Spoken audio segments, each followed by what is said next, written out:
Estas misas constantemente y vengo, ¿quiere que me quede sentado? ¿Te parece mejor? Y vengo hablando de muchas cosas del espiritismo, de la vida espírita, vengo hablando del libro de los espíritus, y decía, bueno, tenemos que poner un punto de arranque definitivo en esa comunicación del ser con la divinidad. Y ese punto de arranque está en un encuentro personal que tiene el ser humano, la criatura, con Dios. Ya sea que es el mundo de Dios, ya sea Jesucristo, ya sea el Espíritu de la Verdad, ya sea Huatalá, Changó, Yemayá, un espíritu de liberto del mundo espiritual. Yo me refiero al mundo de Dios. Ese mundo de Dios se revela al ser humano, se nos revela, y uno tiene un encuentro personal. A partir de ese encuentro, a partir de ese choque, ese piñazo que uno tiene con la divinidad, se revela en uno, se despierta en uno unas ganas de saber de ese mundo, unas ganas de tal vez rezar, unas ganas de comunicarse con ese más allá. Sin este encuentro, sin este choque, sin este piñazo, sin esta identificación del más acá con el más allá, que eso es un encuentro místico, es imposible entender nada de lo que estamos hablando hoy, de lo que hablaba los 2 meses. Y este fue el tema al que le dediqué espacio y tiempo en el viernes antes pasado, porque el pasado fue un caos. O sea que es fundamental que yo les cuente y que ustedes les cuenten a los que no lo saben o a los otros, sépanlo o no, que existe un momento en el que la criatura se encuentra con la divinidad. Que hay un punto de conocimiento. Así como un matrimonio, vamos a explicarlo así, como una novia conoce a un novio, se conocen, se enamoran, se gustan, se atraen y quieren verse y volverse a ver y encontrarse y vivir juntos y casarse. Existe eso mismo con la divinidad. Hay un encuentro con el mundo espiritual y ese encuentro es un encuentro místico. Eso existe. Esto no es una metáfora. Esto no es un cuento chino. Esto existe. Esto fue lo que le pasó a San Francisco de Asís, a Teresa de Jesús, a San Agustín. Esto fue lo que le pasó a los grandes místicos de la historia. Ya sea entre los hindúes, los cristianos, ya sea en cualquier religión de las grandes que existen, o cualquier religión. La experiencia mística, estamos inundados en la historia de la humanidad de personas que han tenido ese encuentro místico, de personas que han chocado con el mundo espiritual. Es fundamental chocar con el mundo espiritual. Porque ¿qué pasa si tú te haces santo y no tienes esta experiencia? Yo les voy a contar en breve. ¿Qué pasa si tú estás en estos encuentros y no tienes esta experiencia? Yo les voy a contar en breve. Es fundamental ese punto de giro. Es fundamental el misterio que tiene hasta un nombre. Este fenómeno de lo que yo le hablo. Mira, si ustedes dudan de esto, son incultos, muy incultos. Pues tiene que ver la historia del mundo. Ahora el tema no es este. En breve lo parto de ahí. Ustedes subestiman este discurso hasta ahora. Perdónenme, están insultando a la inteligencia. Y están insultando a la cultura. No tienen ni puta idea, perdón la grosería, ni idea de cómo se desarrolla el mundo, cómo se ha desarrollado. Busquen los escritos de San Agustín. Busquen la vida de San Francisco. Busquen la vida de Clara de Asís. Busquen la vida de Teresa de Jesús. Busquen los escritos de la poesía de San Juan de la Cruz. Busquen la historia. Y los personajes de la historia que han tenido este encuentro. Busquen cuadros de pintores famosos, como el Éxtasis de Santa Teresa, por ejemplo. Que hablaban en una misa de él. Y se darán cuenta que hasta en la pintura, en todas las artes, se ha expresado esta realidad. A los que los griegos, la que se denomina con una palabra griega, que es metanoia, que significa volver el rostro a Dios. De la cual, en la religión afrocubana, esta religión que practicamos, que hoy Nelly, bienvenida Nelly a la regla de Ocha, es día de su río, mañana es santo. Esta religión tiene una ceremonia dentro del cuarto de santo secreta que refleja y explica también este misterio de la metanoia, que significa volver el rostro a Dios. Decían los antiguos que venimos de Dios. Hay un momento en la historia del ser humano que hay algo que te choca, que te toca, que te despierta y tú vuelves el rostro a Dios. Según la teología cristiana, por el pecado estamos de espalda a Dios. Y en ese momento de choque, uno vuelve el rostro a Dios. Yo no estoy diciendo Ahora mismo no estoy catequizando a nadie, estoy explicando cómo varias culturas explican este fenómeno.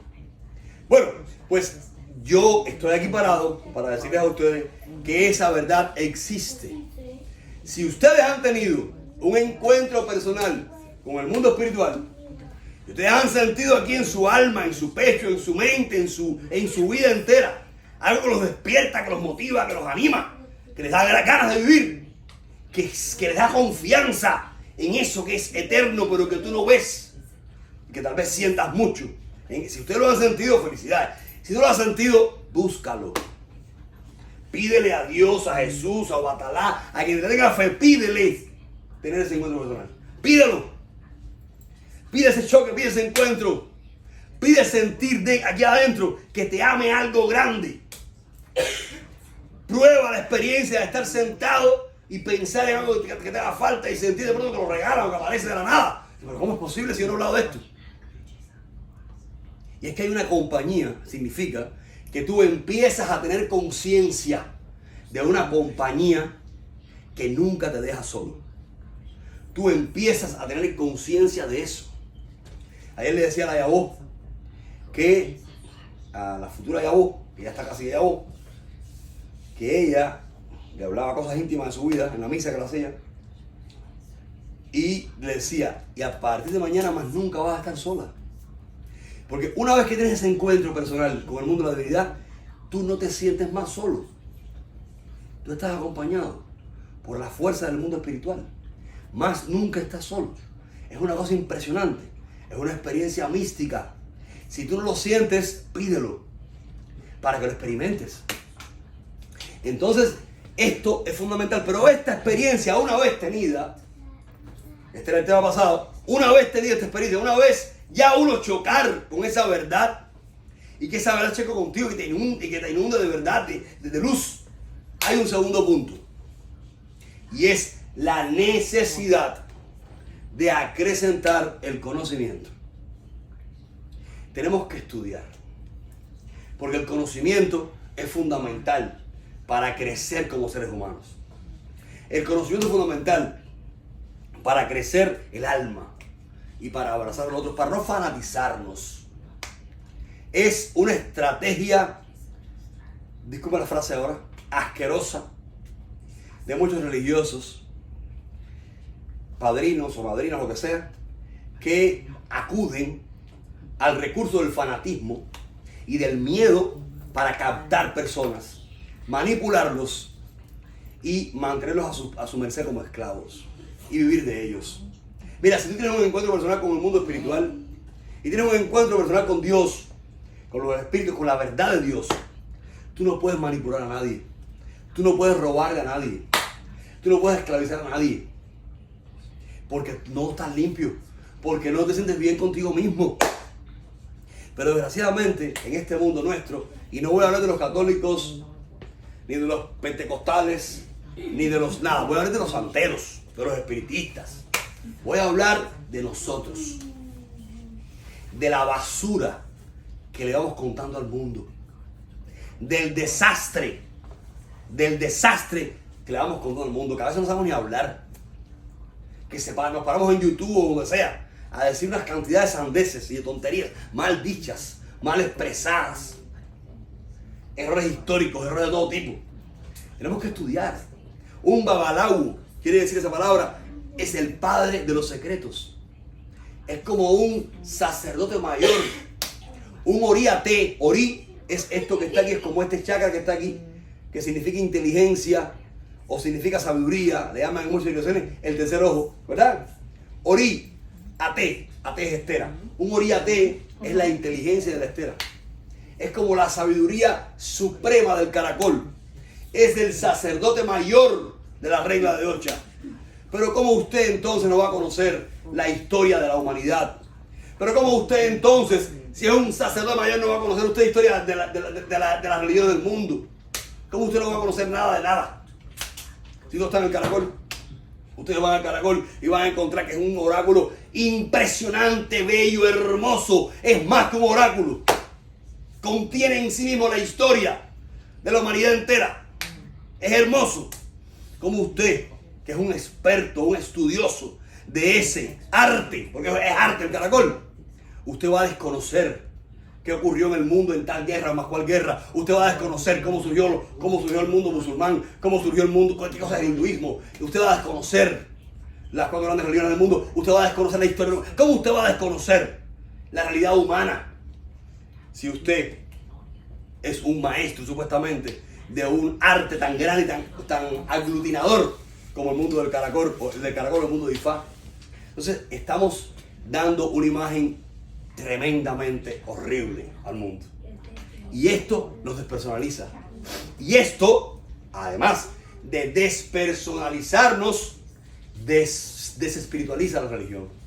Porque le estamos robando, extrayendo, sacando, echando, botando, destrozando la espiritualidad tan grande que Dios nos ha dado a través de esta fe. Tenemos que recuperar la espiritualidad. Les agradezco a ustedes, les agradezco mucho a ustedes que aguanten esta perorata mía. Les agradezco mucho a ustedes que estén aquí sentados, viernes tras viernes, muchos de ustedes que se animen a cambiar esta realidad. Tenemos que cambiarla. Tenemos que hacer lo posible por llenarnos de espiritualidad y transmitir espiritualidad. Es la única manera de salvar el mundo y de salvar nuestra fe. Porque la única manera es abrazarnos. Y abrazarnos de la verdad es actuar así. Número 1, ese encuentro con la divinidad. Número 2, crecer en conocimiento constantemente para fortalecer, para apoyar, sustentar nuestros valores espirituales. Porque sin valores espirituales no hay fe, ni hay vida espiritual tampoco. Entonces es importante, fundamental, es crucial, es urgente que hagamos vida la espiritualidad de la tierra. ¿Por qué? ¿Por qué? Es muy simple. Porque este mundo no vive según los presupuestos espirituales. Porque este mundo no vive según los códigos espirituales. La vida espiritual tiene unos códigos, tiene unos presupuestos. Bueno, más o menos por este ejemplo. Perdona nuestras ofensas como yo perdono a los que me ofenden. Perdonen. Dice que le preguntan a Jesucristo: ¿y cuántas veces se debe perdonar al hermano? Y él le dice: 70 veces 7. O sea, muchas veces. ¿De qué estamos hablando? De que los presupuestos espirituales no tienen nada que ver con los presupuestos de este mundo. Y si te dan una mejilla, pon la otra. Y al que te obliga a caminar una milla, ve con él 2 millas más. Y estamos escribiendo un código moral, un código de conducta, ¿verdad? Que no es proporcional al código de conducta de este mundo, ¿verdad? Entonces, ¿qué pasa? Que nosotros, aquí parados, y todo aquel que se esfuerce por predicar o sustentar la vida espiritual, está haciendo una cañona, está a la fuerza imponiendo unos códigos con los que el mundo no quiere caminar. ¿Me explico? Porque es mentira de muchos políticos que ellos respetan estos códigos cuando no hacen esto realmente en sus actos. Por ende, la vida espiritual es una fuerza que queremos meter trayendo el más allá al más acá. Y esa fuerza no la imponemos con cañones o con armas. Es más difícil de imponer. Es de esta manera. Es hablando. Es trayendo la realidad mística espiritual a esta verdad. Y los espíritus vienen. Y los espíritus hablan. Y el santo viene y el santo habla. Y hay un itá aquí y un itá allá. Y constantemente hay un intento persistente del más allá en perpetuarse en este más acá. Espero que me entiendan. Hay una insistencia constante, una hermosa insistencia del más allá que se quiere perpetuar en este más acá. Hay una hermosa insistencia y hay un ataque constante a todo aquel que quiere perpetuar esa verdad en este más acá. Un ataque constante. Yo todos los días recibo ataques espirituales o de todo tipo. Y yo le digo a los ataques, y le digo a ustedes: no me voy a callar. No me voy a rendir. Estaba muy cansado para hacer esta misa. Y le digo a Ana: vamos a hacer la misa. Y ahora no estoy cansado. Y no me voy a rendir. Y no podemos rendirnos. Tenemos que enfrentar los ataques espirituales. Tenemos que desafiarlos. Y tenemos que creer profundamente en el mundo espiritual y defenderlo desde nuestra verdad. Si es que verdad queremos ser. Que Dios nos bendiga. Padre nuestro. Que estás en el cielo, santificado sea tu nombre, venga a nosotros tu reino. Hágase